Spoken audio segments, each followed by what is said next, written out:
welcome you to this leadership team meeting. Could we please start with 72 seconds silence and everyone find their phones and make sure that the notifications or anything else is on. Thank you very much.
Thank you, Jim.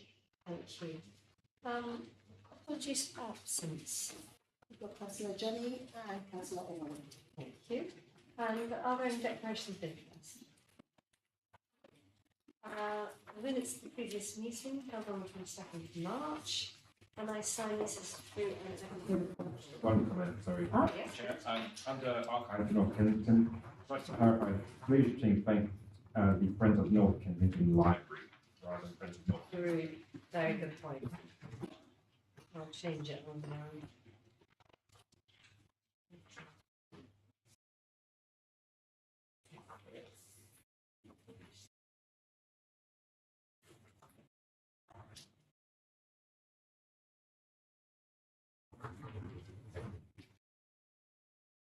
Thank you.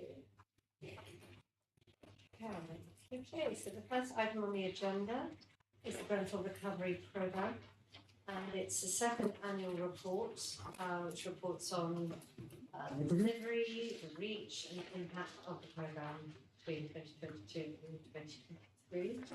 Helen's here, which will answer some questions. If there are any, I'd just like to say, I think it's a very good report, but I think rather than thinking to ourselves, oh, it's fantastic what we've done, what we really need to do is thank the community, because really the recovery programme is supported by the council, but it's actually made possible by the hard work and the commitment of all our communities. It's that way around. We're in a supportive role here. And I'd really like to just take this opportunity to thank the more than 100 organisations who contributed to this and who delivered the services and the initiatives which set out here. But not only the big organisations, but all the bereaved and survivors and local communities who have contributed to this report and who took the time to tell us what they thought was working, what wasn't working, and what we could do better. And just to draw out, I think, thanks to the dedicated steering group for all their work this year. They've done an amazing job. And because of that, we've been able to make major changes to the dedicated service. In local communities, as it says in the report, we've reached more than 2,000 children, more than 1,000 adults through a range of really impressive local organisations embracing emotional health and well-being, in support, in schools and in community settings. And finally, before we get into the nitty-gritty of this report, I'd just like to take this opportunity to thank all our partners, community partners, and also to say that, when we initially started doing this, people were, I think it's fair to say they were loath to share their data with us, and it just shows that together we've all come a long way because people are prepared to share their data, which helps us help other people, because we can really look and figure out what is making an impact, what's not, what we can do better. And finally, I'd just like to comment that, of course, all the things that we've learned from other organisations has helped us with our Grenfell Legacy, which has formed such a strong plank of our council plan and is absolutely fundamental and is the foundation for the council strategy over the next 4 years. So after that, I'm going to open it up to any comments or questions. Right, so yes, thank you again. Excellent report. I suppose I've got two questions. First of all, we reference the resident reference group, which I know have given a lot of feedback. And then, sorry, so we've referenced the resident reference group, but also under Grenfell Housing Service, we've talked about establishing a resident group. Are we talking about, first question, we're talking about two different groups? Yeah. Okay. So just want to make sure that was clear on my own mind.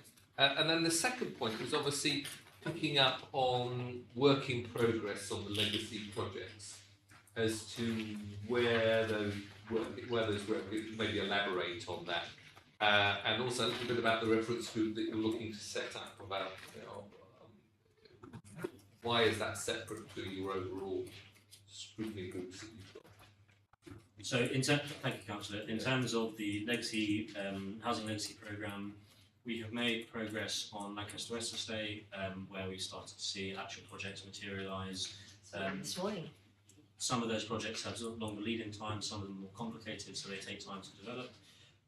In other areas of Silchester and Henry Dickens, we've got agreed plans, but actually they require whole sort of scoping projects. They're building projects, they're building new facilities, new spaces. Take time. I think we've reflected that it's part of the programme that took longer to materialise than we had perhaps initially hoped, but at the same time it's enabled us to ensure that we're listening to more residents and can really make sure that what is developed is something that is supported by as many people as possible. In terms of your second question, in terms of the resident reference group, that's specifically focused on housing allocations and the experience of people who are living in temporary accommodation. And it's been a really useful way of us being able to enable our colleagues across housing, you'll hear later, to sort of really think about people's lived experience and think about what we can do to improve people's experience, not really just the final outcome of moving into a property, but that whole customer experience of their journey to that point. And I'm sure Kojo and others will testify to the benefit of being able to hear directly from residents. Regularly. Sarah, do you want to comment? Yes, I just really wanted to highlight the importance of the new JSNA. I think it's really important going forward. What services are we going to need going forward? I know you've been engaged in some of the work on this, there's lots of the work on this, and perhaps you could just expand a bit on who's been consulted and engaged with. So in terms of the new, thank you, Councillor, in terms of the new JSNA, what we are at May's leadership team, we're going to be bringing an outline of the paper. And really, although we've been doing pre-engagement conversations and really trying to pick up all of the feedback that we've got from all of the consultations we've done to date, at the publication in May, that's really the beginning of the formal consultation. So what we're going to be publishing is a draft outline, which is our best understanding of what the needs are now and what they're likely to be given the significant milestones for Grenfell that we still have to come. And we're going to be consulting formally from May through to September, where really we hope to really be able to hear from the community as to whether we've articulated those needs right, whether there's needs missing, and whether people share those same experiences and our understanding of what we think those experiences are likely to be. So it's a very strong data-driven quantitative base on which you're then going to go out to people and say, does this reflect what you think?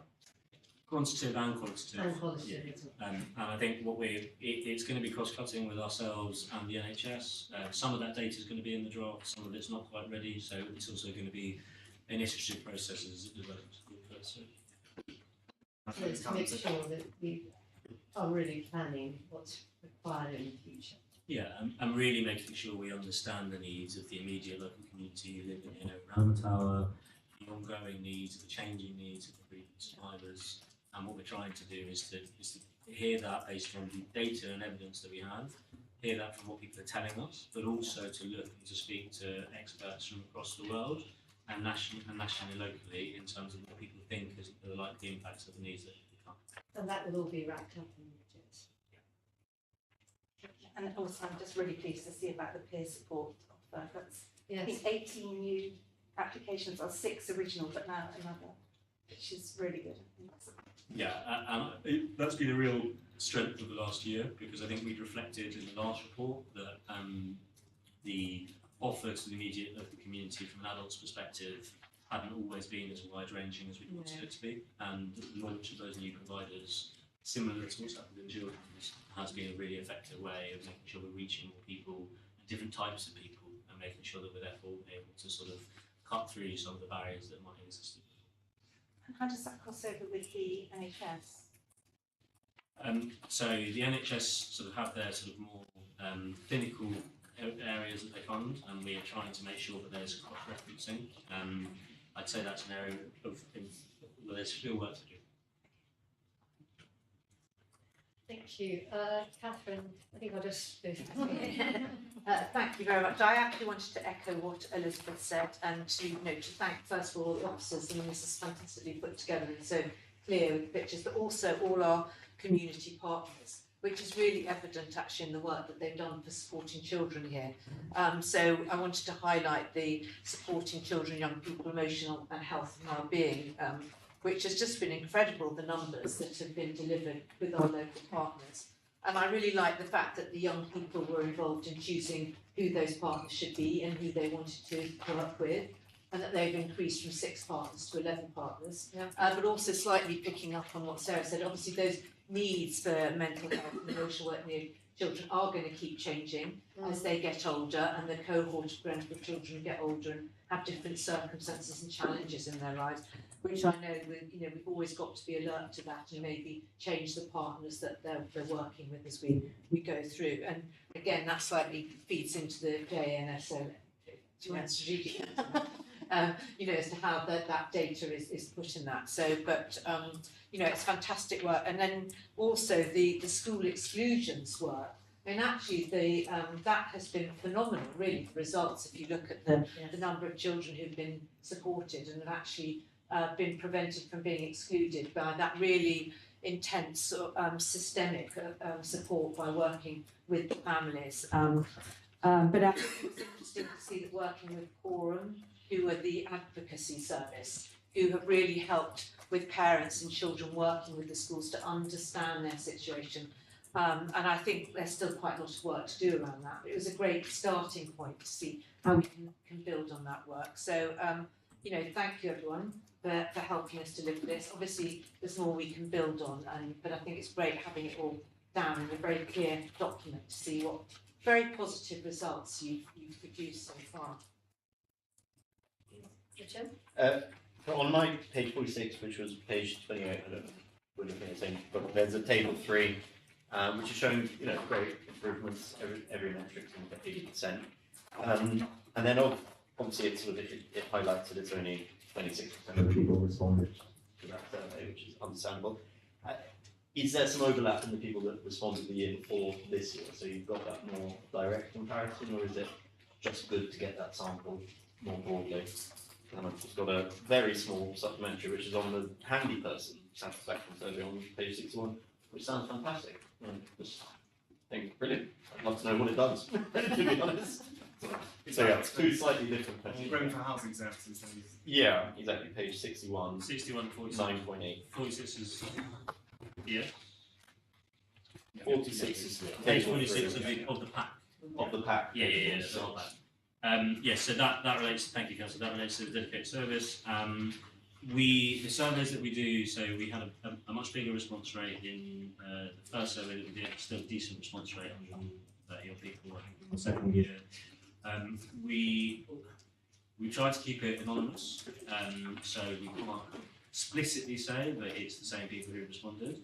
But we know our cohort very well, so we do know that there are some people who have responded in the same way. And looking forwards to the consultation that we're going to be doing for 24 to 28, thinking about the future of the division, we've just started preparing plans for how we can make sure that figure is higher. Although it's a good figure, it's important we hear as many people as possible and reaching out and continuing to do so. And it's worth saying that the support planning data, which is discussed at 8.18, that is based on individual cases. So that is much more of that kind of tracking of individuals and whether they feel they're making the right kind of progress from one year to another, or from 1 month to another. So alongside that and the anonymised survey data, which is general, we do much more specific work with individual families to look at the progress they think they're making over that period of time. And on your second point on page 61, the handyman service is a very popular offer. Essentially, what it's there to do is to provide broader repairs for that might otherwise normally be provided, out of recognition of the lived experience of survivors and bereaved in terms of their anxieties around ensuring their homes are safe and properly managed. And it is a really effective part of our housing service. Something I know we're trying to learn from. See how we can grow that. Very well received. So, Yeah, thank you so much, Carla Jo. I think pulling everything together, because there was so much going on, as you say, on the housing team, the children, the adults, and again, with my kind of community platform. And it's wonderful to see so many people volunteer, Youth Action Alliance, all sorts, and LCAT. So fabulous, you've got all these things here. Thank you. My question to you is actually specifically about delivery service and the steering group, following on from what Jen was saying about the numbers of people you're reaching. And how does that work with the work you do with the steering group? And maybe you could just talk a little bit more about some of the changes you've already made. I know you mentioned about personalised budgets and how you came about making those changes, whether that was from a consultation or through the steering group, or just lots of individual conversations. Yeah, thank you, Councillor. It's a mixture of all three. So the consultations and the surveys that we do provide a yearly benchmark. Steering group that we meet monthly with, and there's 23 members of the steering group at the moment, provide monthly challenge and scrutiny of all of the data, and so collectively with them, we design the survey questions, and then we think about what actions we need to take to drive forwards. So in the 21 survey, we heard people still felt that we could do more to improve choice and control, and we heard quite loudly and quite clearly that people felt that some of our commissioned offers, where we were deciding services that people could access, weren't quite working, partly because of geography, because we have to recognise quite a lot of our cohort data in RBKC, but also based on the various nature of the needs. And that was why, with them, we pushed to introduce the personal projects offer. And so it's a really incredibly effective function in ensuring that we continue to have the voice of the bereaved survivors at the heart of everything that we do. Because it's a challenging group, and rightly it should be. Sorry, Joe, but then because if you look down to the figures, then it actually says that feedback from 130 bereaved survivors who took part in the consultation. It doesn't reflect actually that depth of additional conversations with the steering group and with the individual conversations. Because there are 700 bereaved survivors, but only 130 responded. You could think, oh well, how does that work? In fact, what you just said reassures me that you are having those in-depth conversations, and the steering group really are being a steering group. Thank you, Councillor. So we've tried to capture on page 7 of the short report one of the themes of trying to ensure that we're showing how the programme overarching is led by the community. But I think it's clear that we can do more to express that, and also to therefore ensure that other parts of our provision and the broader council can learn from the effectiveness. Great. Sorry, Joe, did I interrupt you? No, just to say that one thing that I know the steering group feels strongly about is also about multiplying the means of the methods of channels of reaching bereaved survivors. So through workers and often people give feedback directly to workers, which will obviously fed back to us. Sometimes we're looking at increasingly using WhatsApp and other messages to reach people directly. And I think what we've learned, and sometimes the hard way, is that we need to have as many possible channels at our disposal, because for any given family, the approach that they want to see will be different. So we just need to make sure we keep doing all of those different things. And it's worth saying too that the steering group, of course, themselves also reach out and talk to large numbers of families, and often we found the best way to communicate with bereaved survivors is through other bereaved survivors, as well as reaching out to them directly. Thank you. Josh. Thank you. Well, just like to echo the great work done here, and especially some really good points from Ursi as well. I think that really added to the report too. Just a question around employment and those employment. So obviously we work really well with St Giles Trust. I think they've done some really good job as we have in terms of getting people into employment or having that confidence to get into employment. Although I think between the dates between 2021 and 22, we have 5% more people who are not seeking work or are economically inactive. This is on page 47, compared to 2021. Yep. And just slightly, I know people have obviously mental health challenges, other health issues as well, housing, which you can refer to in the report as well. But just seeing if there's anything else that we can do to kind of get those numbers, lower, and people may retire, whatever else. But ensuring that people are encouraged to be confident enough to go into the workplace and feel confident about themselves. Thank you, Councillor. Yeah, so I think the graph you're looking at on page 47 Yes. relates to the dedicated service. Yes, that's right. Sorry. And relates to that cohort. Yeah. And I think there's two challenges. So at the OSC conversation, the first impression, we had a lot of appropriate challenge around ensuring that we were better tracking education and employment data. And we had a better push. So part of that is because we now have a far greater percentage of people who are telling us where they are in their employment trajectory. Partly it is also because of the journey that people are on from a recovery perspective. So I am confident now, more confident than I was in previous years, that every one of those previous advisors has been made aware of the different forms of support that could help them if they were ready for that, or if that's what they wanted to do. And I think where we are always looking is to sort of try and see where people are on the journey and continue to remind them of that support, so that when they are ready, if they are ready, there's that helping hand to help them. Okay, no, that's really helpful to know, especially on the data point. Thanks. I think that's a very good point, and a point that's made very clearly in the report, that when we're talking, and people have been saying, well, we have got programmes, they are delivering, but it's quite specific, isn't it, on the delivery and the impact. What we're not saying is that we're not seeking to measure sort of general progress. It's evolving. So we're just saying this is a snapshot in time, see what we did last year, what we've done this year, what's the specific impact. It's not saying that we're making an assessment of the long-term impact of progress in general. Yeah, thank you, Councillor. I think definitely what we feel quite strongly about is that through the tracking of the impact, we should be able to say what effect each of the different services are having. But I think it's too early to be able to draw any conclusions about what that means for people's journey towards recovery, because as we know, recovery is a very long journey, and there's many different things that are finding its venue. So I think it would be for others to judge whether it's had a cumulative effect later. Exactly. But this is our best effort to show transparently where we think we're at. Exactly what we've achieved with people, supporting people to achieve themselves over the last year, but not in any way saying, "Whoa, this isn't absolutely going to solve everything," etc., etc. Just helping people on their journey to recovery. So, are there any? Mary. Yes, I'd just like to, well, for fear of making Callum and Joe's ears burn, just to say that, as usual, they brought us a very good report to OSC, which provoked a wide-ranging and sort of detailed discussion. And they also captured the comments and challenges that we've made to them very well in this paper in 5.2.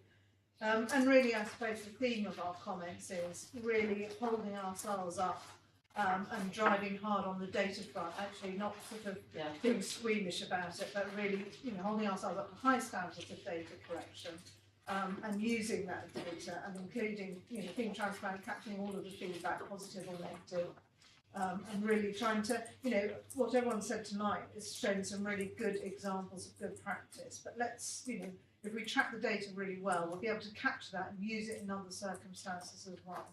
And I think important lessons can be learned. And just to pick up on something else, the OSC will be having the NHS come to talk to us about their aspect of Grenfell. It was going to be May, I think now it's going to be the next meeting. But I think the head of the ICB is coming to talk to us and really go through, and they're warned about the sort of things that we're going to be wanting to talk to them about. So that will be happening.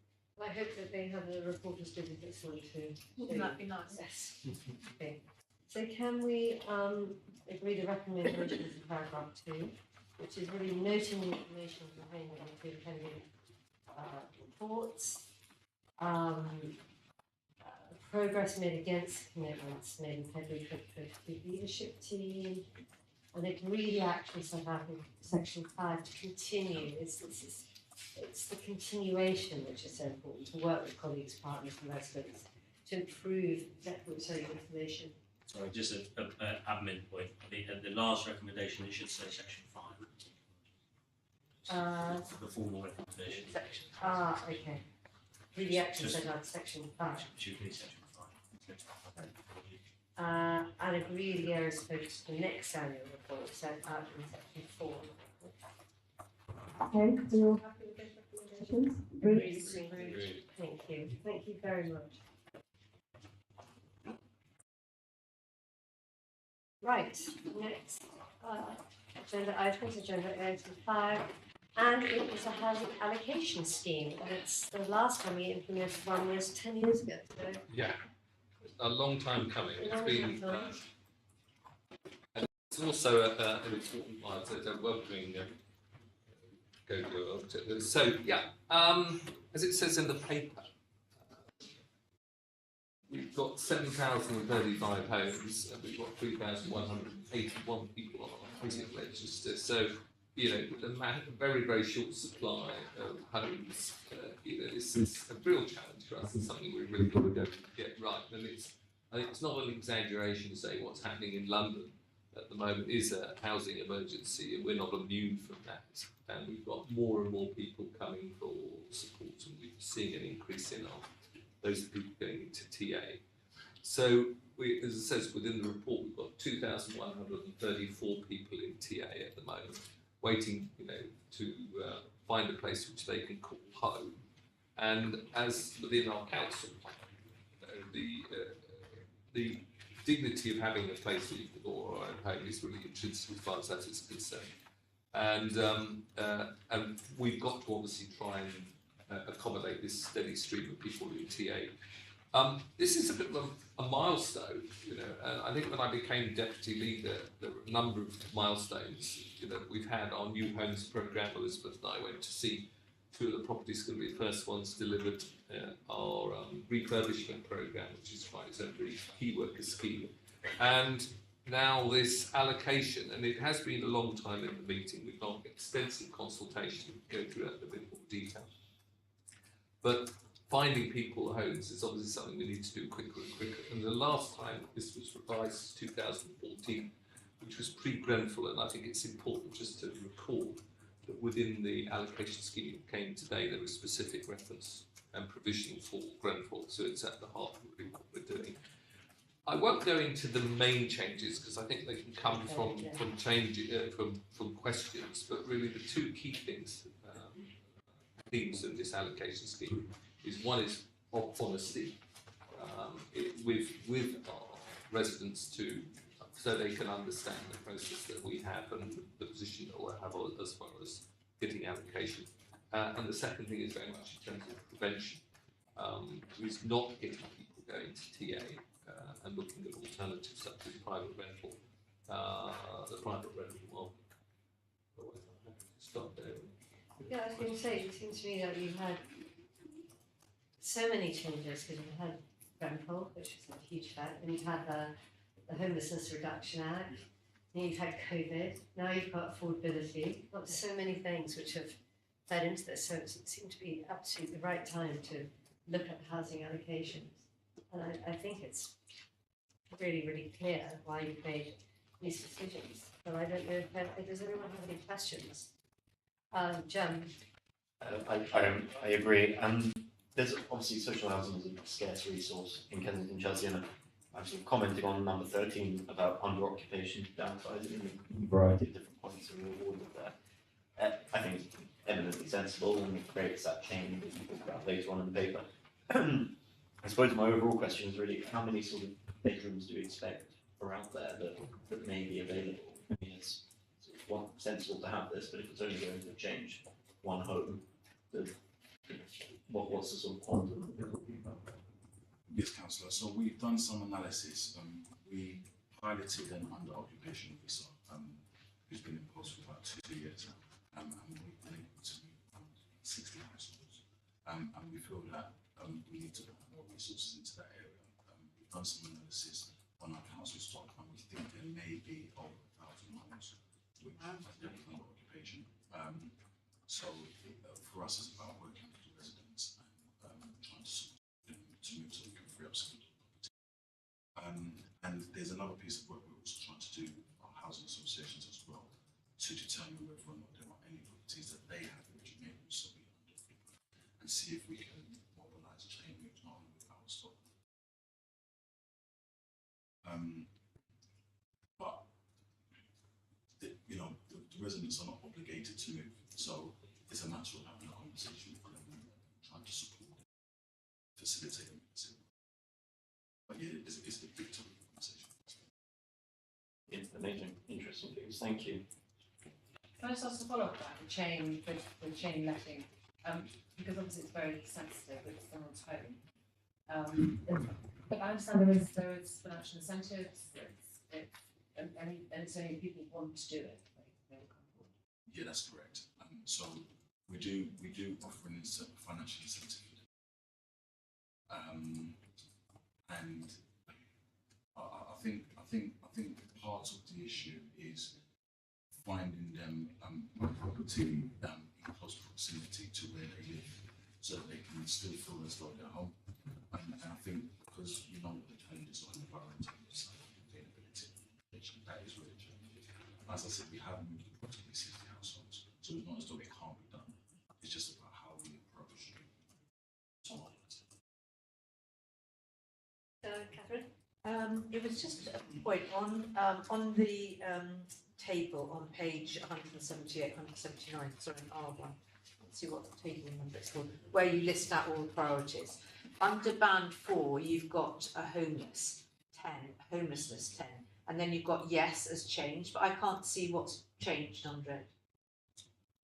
Okay, so I've got my colleague here who drafted the report and drafted the policy, so all kudos to James. James, this is the, if I'm not mistaken, this was not in the original policy, we've added it in the new policy. It's the main change there is that the new housing allocation scheme makes reference to people that are threatened with homelessness being awarded the 10 points, as well as people that are homeless being awarded the 10 points. So this is people that are homeless or not owed the main housing duty, which comes with 100 points. So yeah, we are legally required to give priority to those groups of people that are threatened with homelessness and people that are homeless. That's the main change. So the 10 points is for those who are threatened with homelessness. And people that are homeless but not owed the main housing duty. Okay. Yeah. So just very briefly, the way in which the Homelessness Reduction Act works is that in order to owe a household the full housing duty, where we can say we will allocate them either social housing or first housing association or council stock, they need to satisfy 5 legal tests. So the first one is whether or not they are homeless, whether or not they are eligible, whether or not they have priority need, whether or not they are unintentionally homeless, and also whether or not they have a local connection. However, if, for example, somebody is homeless and eligible for assistance, but they do not have a priority need under the provisions of the Homelessness Reduction Act, they will fall under the 10 points category. So they will not be owed the full main duty because they don't fit the criteria in terms of the legal test. So following up on that, then what could you actually do on 10 points? There's not really much you can do to help. No, it isn't, and I suppose the law says we have to give anybody who's homeless or threatened with homelessness reasonable preference. Realistically, they will not be rehoused via social housing, so that is where our prevention duties kick in. We need to support them into alternative accommodation, which is predominantly the private sector. So I guess part of the reason of banning people and putting it out very clearly is that you can disabuse people of the notion that it's just showing exactly how many points you have and which band you're in, so it manages your expectations because we have so few homes. Absolutely. Yeah, they can. I think the other thing as well is that, and James will correct me if I'm wrong, but if they have a change of circumstances and they are owed the main housing duty for whatever reason, they will still have those £10. No, it would just be They will just move that to the 100. Yeah. Okay. So if they have a change of circumstances, then they will have the 100 points. But you're right, Catherine, you get 10 points, whereas you know, if you're exceptional priority, you get 2,000. Yes. Pretty clear indication. of the Yes. difference. Can I just pick back up something said Elizabeth? I mean, the banding is actually a really important point with this change in Yes. policy, and it's something that's quite popular with our residents as well, because it stops people worrying about whether or not they get 98 or 99 points. Yeah. You're within the band, you either know you're a very high priority. There's still going to be a ranking system within the bands, but it makes it a lot easier for people to understand. Thank you. Soph.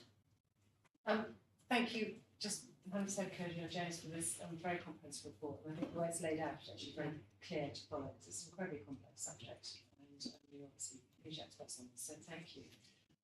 And I know that Kim's mentioned this in his introduction about having Grenfell as part of this, and several of the changes obviously talk about the wider Grenfell cohort and the Grenfell Southern homes. So I think that is essential to have in our allocations policy. So thank you for working and including all of that. And my main question really is about how kind of you alluded to the local priorities being number 5 of the Housing Act, but how does our allocation scheme fit in with our kind of local lettings aspect? And is that something that can be addressed in Lesson, or is it quite separate? It is separate. So we've got the local lettings plan, which is referenced within the allocations policy, but the terms of the local lettings plan is quite separate. And we are in the process of reviewing it. We have had a conversation about how residents would like separate to the local lettings plan. And it is a conversation that is ongoing, but in terms of the allocation policy, this is really about how we as an authority allocate the majority of the homes that are not subject to the local lettings plan. And we've got, you mentioned the settled homes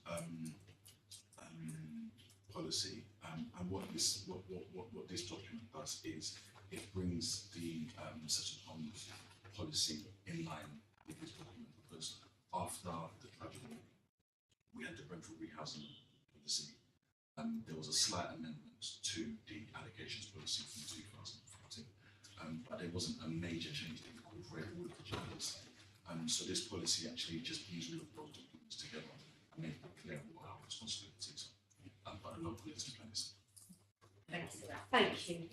Are there any other questions? Otherwise, we'll ask Mary and move I on. was just going to ask, I mean, I don't think the report actually highlights how much consultation we did. I mean, it's Yes. over 2 years, so thank you. I mean, it really is amazing. I guess my final question is, when will this be implemented, and do you foresee any problems? So the implementation is scheduled for June. The main problem we have is that we are in the process of changing our IT system. And myself and Doug Rodri, the Director of Housing Management, have been putting our IT provider to their pressure in relation to ensuring that we meet that date. That is IT. Wow, okay.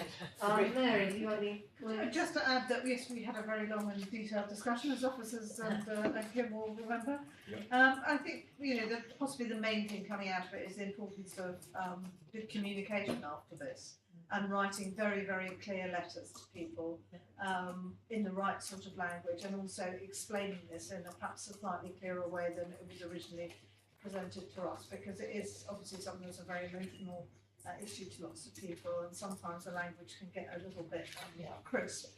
Although we acknowledge at the point that was well made at the meeting that there are a question of legal challenges, and you have to give the whole gamut of the legal situation. But that's the sort of appointing message, I think, from OSC.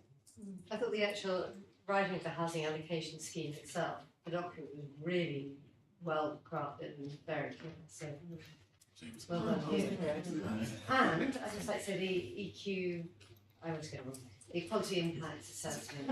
I thought that was great. You said that thought that 67% of people in the housing register would be in a better position with this allocation policy. So I think it's absolutely the right time to do it. And thank you very much for such a comprehensive piece of work. And as Sarah said, 2 years of consultation. I don't think you will. Well, I hope after that you won't have left many stones unturned. So thank you very much. And can we therefore agree the recommendations in paragraph 2? Agreed? Great. Thank you very much. Thank you. Right, the next over, agenda item 6, was the Earls Court Opportunity Area Placemaking Framework. And this new SPP develops and adds detailed council vision for the site in Earls Court. And we're asked really either to adopt it, and we're asked to revoke the previous supplementary planning document and then delegate authority to the executive director if you wish to make any changes tonight.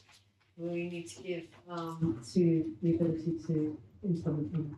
So, on that note, I'll hand over to Jonathan. Are there any changes? Thank you, and thanks to the officers as well. Not only have they contended with delivering a local plan at huge pace, they also have 2 enormous opportunity areas in Kensington and Chelsea, which few other boroughs have, and we're striving to make sure that both of those are really what we want to see for the future of this borough. This SPD sort of enhances what we have within the local plan. It goes into a little bit more detail around some of the ways that this site should connect to the rest of Earls Court as it stands at the moment. A huge amount of work is being put in around linking transport links, making sure that actually this isn't construction in sort of standing alone. It is part of the fabric of KNC.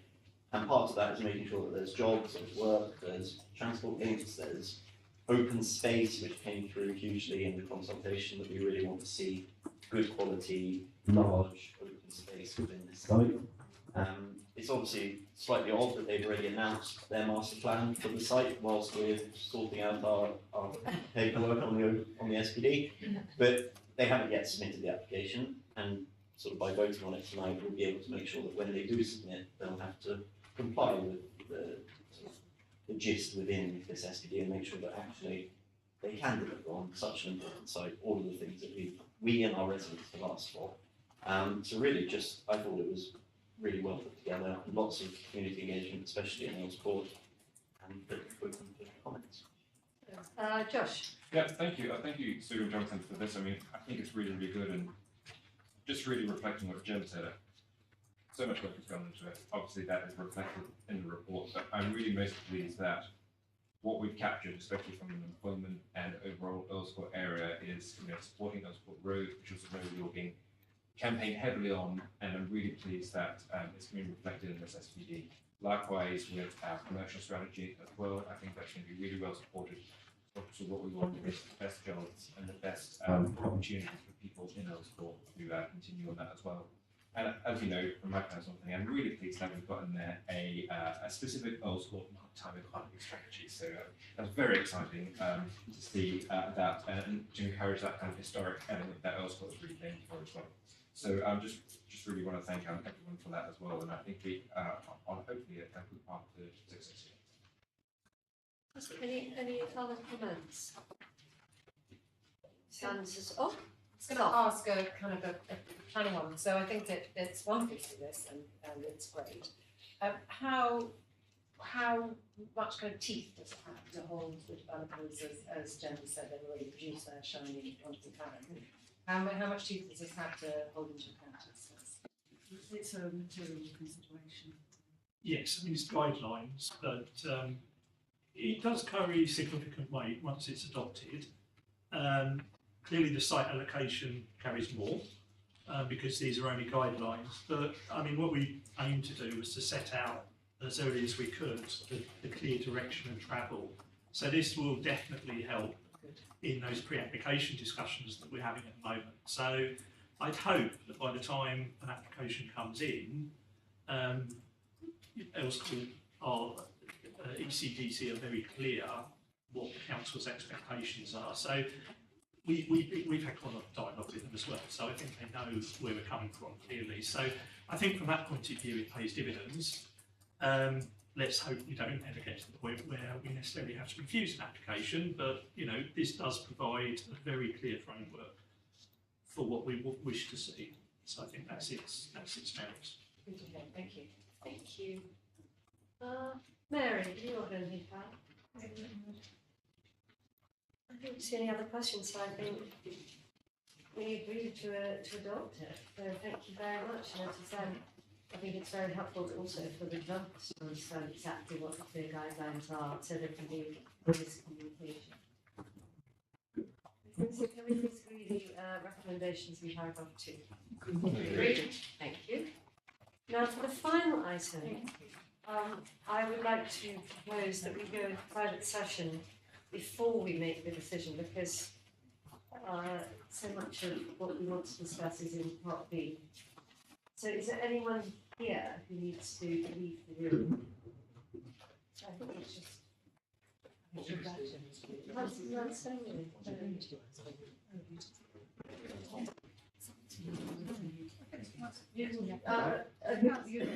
Yeah? Sorry, yeah.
Okay, great, so let's look at agenda item 7. Parking enforcement, car pound management and vehicle removal service. The review of the contract, we've discussed all the figures in private session. Are there any comments that people would like to make or questions? I've got one as I'm chair of. Right, could you tell me on page 393, table 2, there's a huge variance between issuance rates in RBKC and other boroughs. So are you comparing egg for egg? You know, are the other boroughs in this inner city boroughs, or have you boroughs which aren't similar at all? So I was actually looking at the confidential. They are all but one of these are in the London boroughs. Okay. So and There's a huge difference. some of that is because we have a fixed 175,000 hours of patrolling, and so the efficiency of each officer results in one instance an hour. But in some boroughs they walk more and don't enforce the same amount. So it depends depends how many people that we have on the ground. We think we've hit the sweet spot, but as Councillor Kamali said, that we could potentially increase the number, which would lower the issuance rate, but it could affect how much income that we get. Right. I just wanted to add to that, because in closed session you said that we had some of the most You don't want to repeat what no, you said? no, conscientious officers. Nobody would like to say Oh. conscientious officers. I'm not going to repeat anything about the Just closed checking. session. But I thought it was rather nice thing to bring into the public session, to actually say that how much we all do value our enforcement officers, our traffic enforcement officers. Yes, it is. And that hence this issuance table, as Elizabeth rightly pointed out, that we have a very, very good issuance rate across London. I think I'm allowed to say that in the public session. Yes, definitely. The higher. Could I just add that it's worth drawing attention to the fact that we do offer a car relocation, car pound service. Not every borough can, it does. It is a choice that we make. There is a cost attached to that, but it does mean that cars are not abandoned on our streets as they are to the east of us, as we found in doing our due diligence. So it is something that we do pay for, but I think it's money well spent to keep our roads clear. Any other comments, any other questions? Funny enough, this is something which really affects our residents quite a lot. So it's good that we get this right. Okay, Mary, anything from you? No? Okay, can we accept the recommendations in paragraph 2, please? Agreed. Okay. Any other business this evening? No? Thank you very much for coming. I declare the meeting closed.